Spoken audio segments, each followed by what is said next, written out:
Stebuklingas žiedas.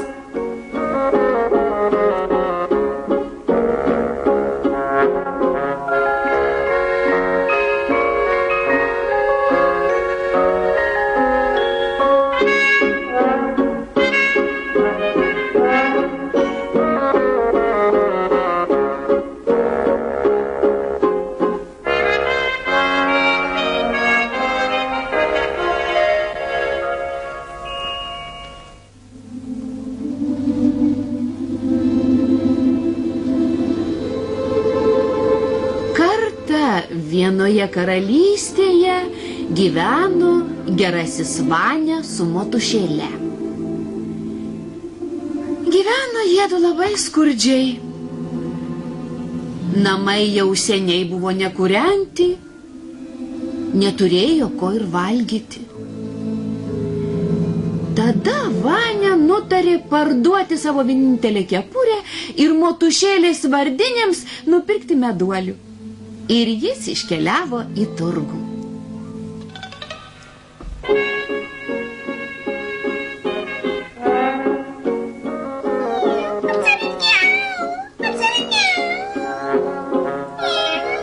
Meldžiamas, kodėl jūs gyvulėlį kankinate? Imsiu aš čia atsakinėti į piemens klausimą. Parduok katytę. Pirk. Visą pasverti? Visą. Padovanosiu motušėlę į vardinę. Kepurė mano, katė tavo. Sutarta.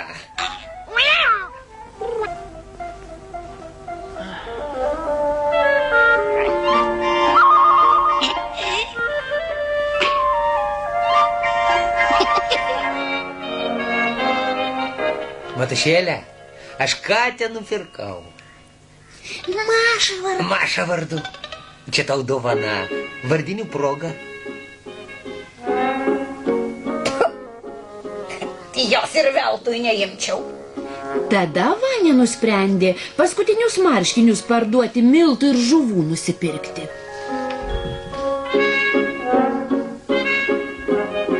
Meldžiamasis, kodėl vėl gyvulėlį kankinate? O kas tau rūpi? Noriu šuniuką pirkti. Keiskimės. Tavo šuo, mano marškiniai. Įdomu šuo, šuža, baltutėlis. Imk. Kur marškiniai? Į šuniuką iškeičiau. Žuža, baltutėlis. Jis šunys ir katės perka, o namie net trupinėlio duonos. Ką jau bedarysi? Nutarė Vania parduoti švarką su kišenėmis. Trečią kartą jis nuėjo į turgų. Man gaila švarko su kišenėmis. Su juo Vania toks gražus.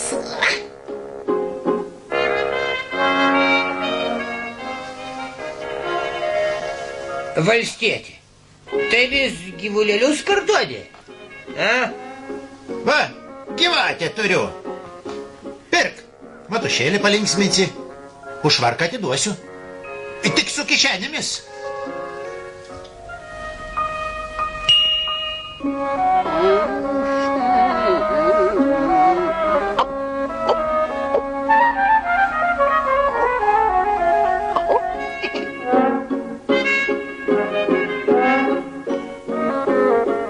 Motušė, gyvatę nupirkau. Štai. Oi. Vargšė motušėlė vos nenualpo, juk tai gyvatė. Šitaip jie savo ir gyvena. Baltutis Žuža, pilka katytė, Vania su motušė ir gyvate. Motušiai ta gyvatė nepatinka, Vanios pietų nekviečia. Tai bent gyvenimėlis. Motušėlė, už ką žalčiukas kriaudžiate?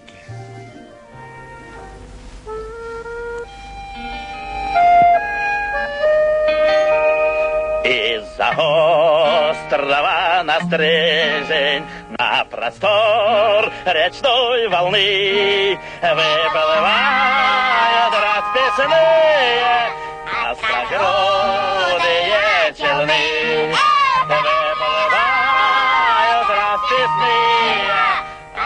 багровые челны.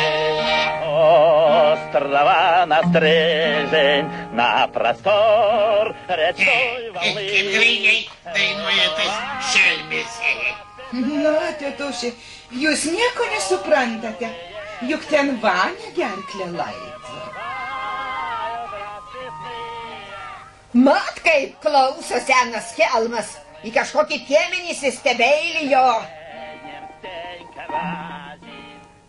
Vania, aš tau nuoširdžiai dėkoju, kad mane girdėjai, maitinai ir vienintelį švarką su kišenėmis už mane atidavėjai. Aš tau atskleisiu paslaptį, Vania. Aš esu gyvačių karaliaus duktė. Už tai, kad mane išgelbėjai, tau dovanoju auksinį stebuklingą žiedą. Stebuklingą. Ką įsakysite? Štai jūsų šeimininkas, jam ir tarnaukite. O dabar nufotografuokite mūsų atminčiai ir nuneškite mane pas tėtušį. Matušėlė, tu būsi turtinga. Tik sakyk, ko geidi. Norėčiau miltų, žuvies sviesto. Oi, tai pyragų prikepčiau.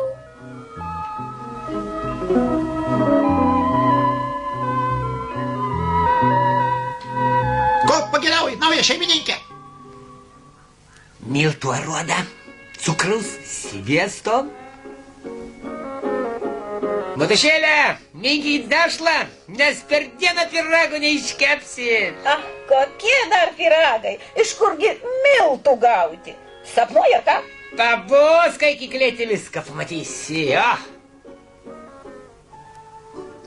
Vania su Matušėle įsipūstė. Ji geltoną suknelę apsirengė, skribilaitė su 20 plunksnų užsidėjo. Labai elegantiška dama tapo. O Vania taip pat nuo veidrodžio neatsitraukė. Ir jis turi skrybelę, kaliošus, naują švarką su kišenėmis. Matušėlė, nereikia užuominų. Eikit ir išpirškit man karaliaus dukterį.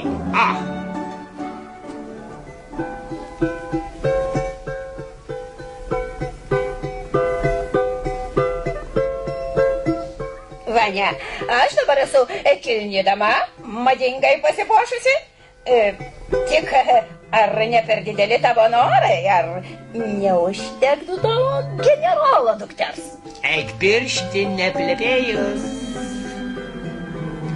Imperatorius su šeima arbatą geria, virdulys stovi, nuo visokiausių valgių stalas lūžte lūžta. Labą dieną, jūsų kilinybė. Sveika.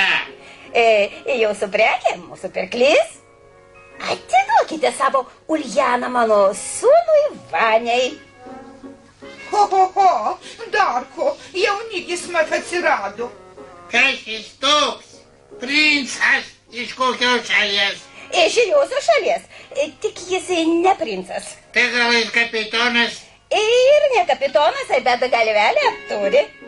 Ko tu nori? Gal išprotėjus esi? Čia pas mus jaunikių kaip šieno. Tai jei jaunikis turi galvelę, kaip tu sakai, tegu jis nuo savo namų iki mūsų rūmų nutiesia Krištolo tiltą. Taip, Krištolo tiltą. Matai, ko didenybė įsigeidė. Tegu sako jūsų Vania, nuo savo namų iki mūsų rūmų tikrą Krištolo tiltą nutiesia. Nieko, Matušėlė, rytas už vakarą protingesnis.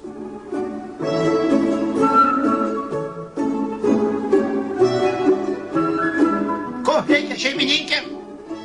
Vietoj mūsų trobelės pastatykit karališkus rūmus. Ir nuo mūsų rūmų iki karaliaus Krištolo tiltą nutieskit. Ir parūpinkit mašiną su žibalo varikliu. Rytą nubudęs Vania su mama žiūri, kiekviename kampe paauksuota lova, Visur veidrodžiai, užuolaidos, gražiausi baldai. Ach, Vania, koks gražumėlis. Na man, eik pakviesti imperatorių. O aš kaip jaunikis su mašina atvažiuosiu, va. Labadiena, jūsų didenybė. Sveika. Vakar liepėte tiltą nutiesti. Prašom darbą priimti. Jaunikis to jau pat atvažiuos. Tiltas, kad aš prisprogčiau. Tiltas, caraitė, tiltas. Žmona, tai što jau baigduona minti toks karūną apsiaustą. Eisiu pačiupinėti, gal mane kvailėliu laiko. Tikras Krištolo tiltas, Krištolo. Mariama, ir ruošk Ulianą vestuvėms. Vestuvėms ruošk.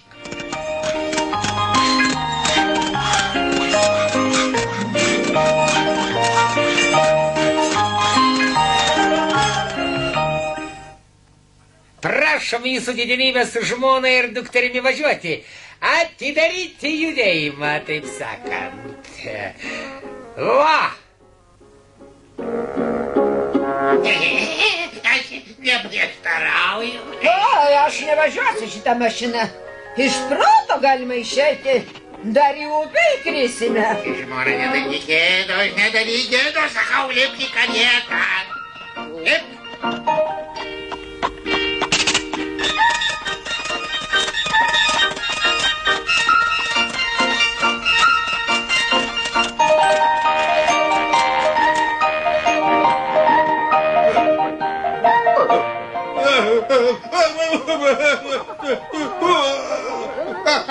Dabar, norėčiau valandėlę pagulėti ant žolelės, kur nors pailsėti.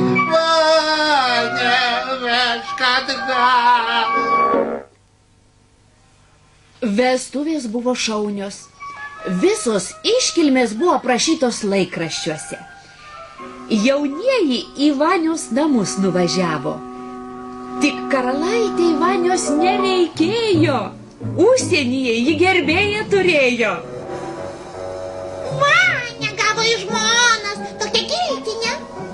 Oi, nujaučia mano širdis. Ji dar parodys ragučius. Vania, aš tavojam žinai. Na, nejaugi savo žmonelį ir nepasakysi, iš kur tuos turtus gavai. Tu mano gražuolėlį. Na, pasakyk, Vania.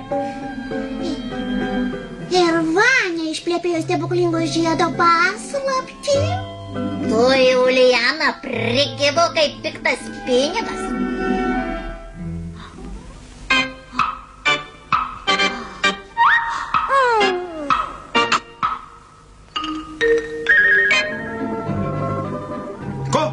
Šeimininkė. Paimkite mane ir tuos rūmus, kurie už tilto, ir nukelkite į Paryžiaus miestą, kur mano brangiausias gyvena.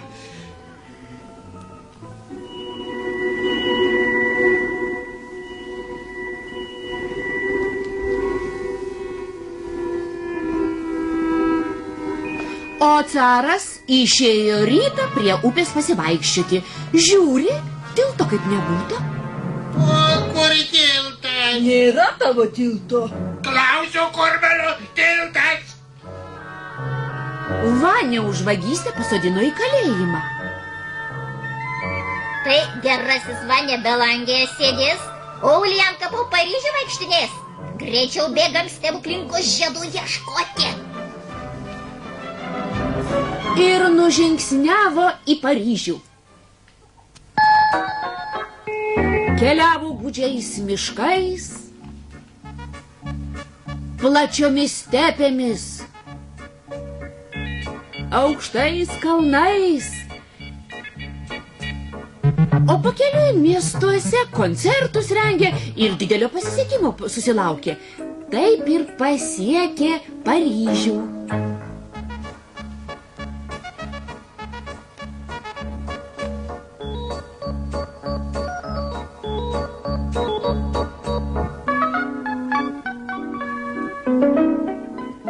Duok garo ir mes mašiną iš Paryžiaus išvažiuosim. O aš eisiu žiedo ieškoti. Ten, kur užuolaidos nuleistos, tikriausiai miegamasis.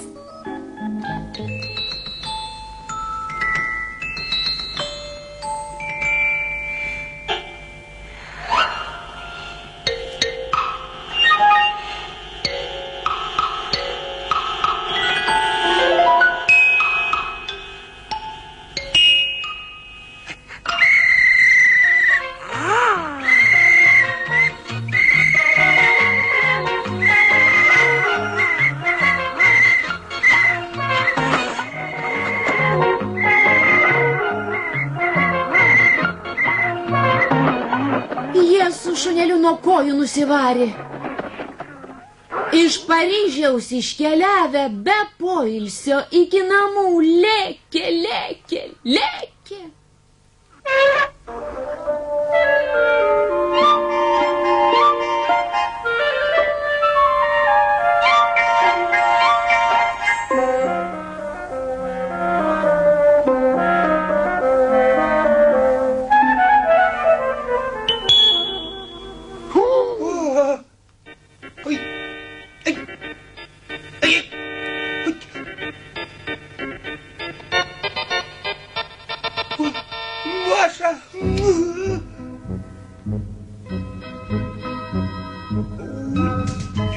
Kur reikia senasis šeimininkė?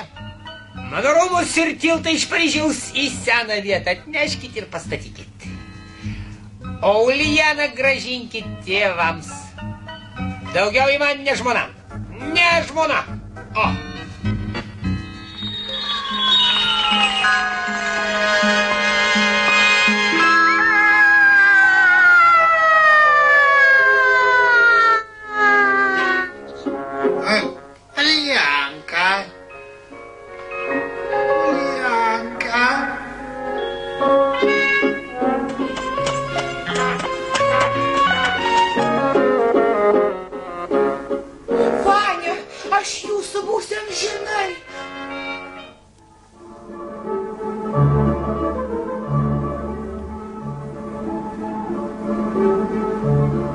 Vaniuša, priimk telegramą. Atleisk, taškas. Vietoj Lenkos atiduodu kitą dukterį. Taškas. Pridėsiu pinigų. Ar supratai, tikra teisybė, caras imperatorius? Mums jūsų dukters ir su pinigais nereikia. Nereikia.